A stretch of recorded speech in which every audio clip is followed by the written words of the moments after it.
when I'm working. Yes, I know I'm gonna be the man who's working hard for you.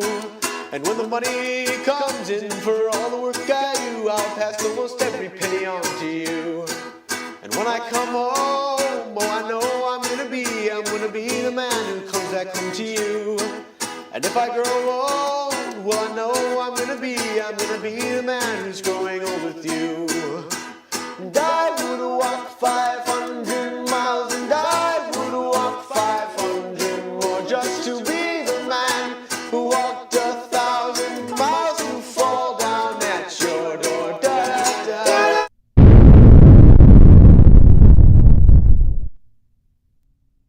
You might hear Heartland throughout this video, but let me tell you something.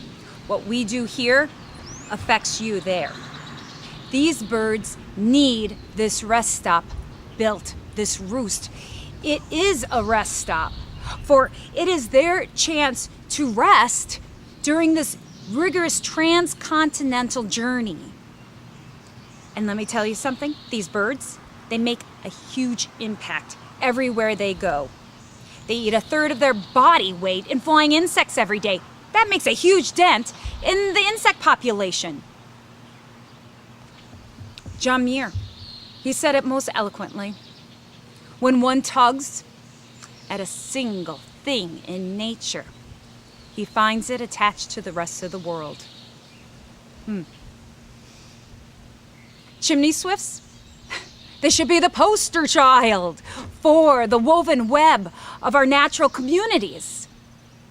We have brought together so many different groups, children, parents, school personnel, community leaders, community members, all working succinctly towards this one goal. How many times does that happen, right? This is special. I hope you can be a part of it too.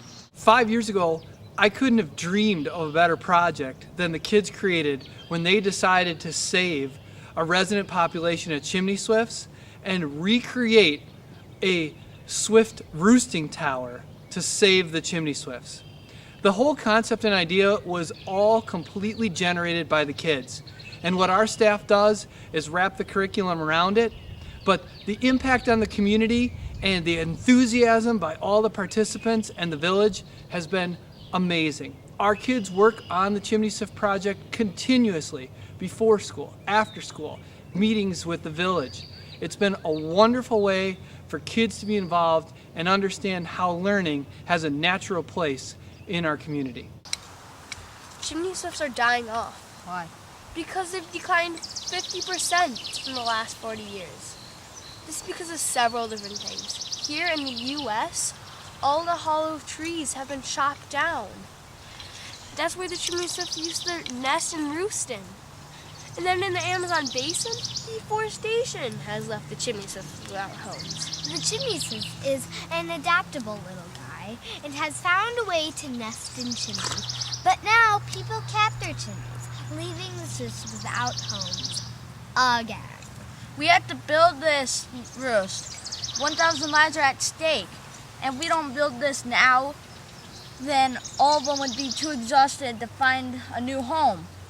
All of the aerial insectivores, unfortunately, are undergoing a population decline. And the citizens of Heartland, and specifically some of its school children, are in the process of raising funds to build a replacement chimney in the hopes that that roosting flock will find it and regather there every late summer and autumn as they did in the original historic building for many years. The chimney swift, like the monarch butterfly, has a long and rigorous migration route. Really? Yes, they winter in the Amazon basin in such wonderful spots such as eastern Peru, northern Chile, northwestern Brazil, and other places that are still a mystery. Pretty sweet to be there instead of the frozen tundra of Wisconsin. Mm-hmm. Well, that's where their vacation ends. They travel up to 10,000 miles. Really? Yeah. I heard they go to Texas, Louisiana, and the island goes to Florida. And then when they get to the Midwest, what happens is administration is so careless. Continuously in the air. What happens is they run into storms, predators, and even unexpected habitat loss, other known as roosts. They travel in flocks of hundreds, even sometimes thousands. That's a lot. Did you forget something? During this strenuous journey, what they need is roost rest stops. It's very good. Oh, idea. Okay, so think about the chimney swift stuff as if you're on a long car. Are you there yet? Are we there yet? Are we there yet? You've been, it's like now. So finally the car needs gas. So where do you go? A rest stop. And at the rest stop you can get food, water, more gas obviously, and stretch your legs. Yeah, the stops for the chimney swifts are called roosts. Remember that? Yeah, that's interesting. And the roosts need to be big because we're talking 1,000 or so birds in each roost. Lots of birds. Can you imagine if you traveled 500 to 1,000 miles to find that your hotel room's been demolished? That'd be horrible. That'd be Yeah. scary. That's what happened to our 1,000 chimney swifts. Hey Andy, did you know chimney swifts eat nearly 1/3 of their own weight in flying insects such as mosquitoes, flies, and termites every day? That's like a gazillion bugs a day! Can you imagine what 1,000 chimney swifts can eat in a day? Can you imagine a world without chimney swifts? Hey, do you guys know the difference between a nesting tower and a roost? People have just started to notice the importance of chimney swifts to our ecosystem. Yeah, and they've started to build nesting towers, which are towers that are 12 feet and chimney swifts nest in. Well, actually, only 1 to 2 pairs can nest in each nesting tower. The roosts are the rest stops for migrating chimney swifts. They have to be big, 40 feet tall big. The place where chimney swifts rest up and eat bugs and chill out for a while. And then they go on to their next foot. The next leg of their transcontinental journey. Can you imagine how many languages chimney swifts would speak if they could speak? Spanish, English. All the unique languages of the Andes mountain population.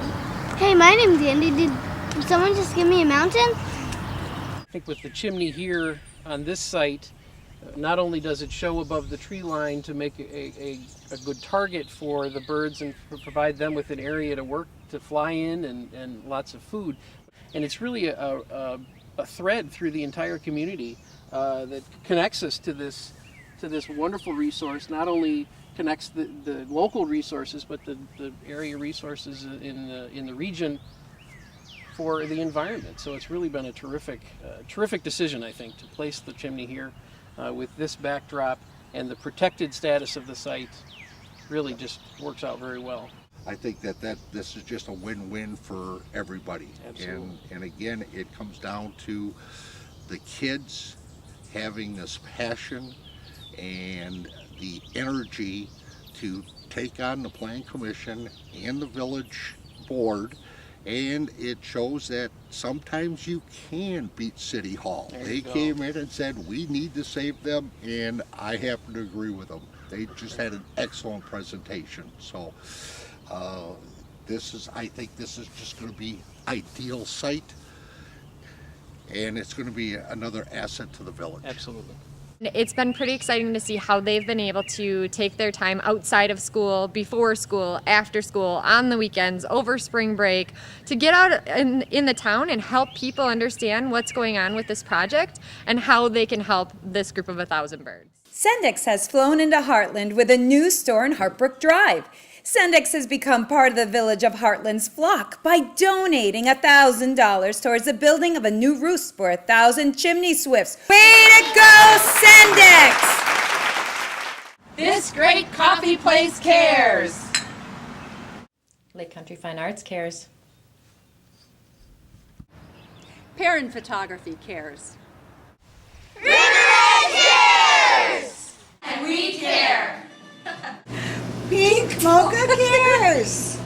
Avalon Graphics cares!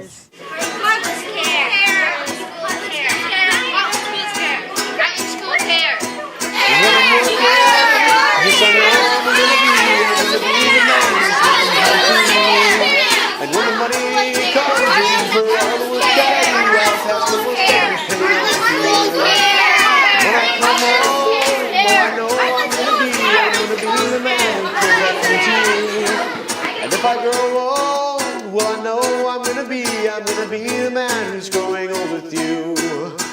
And I would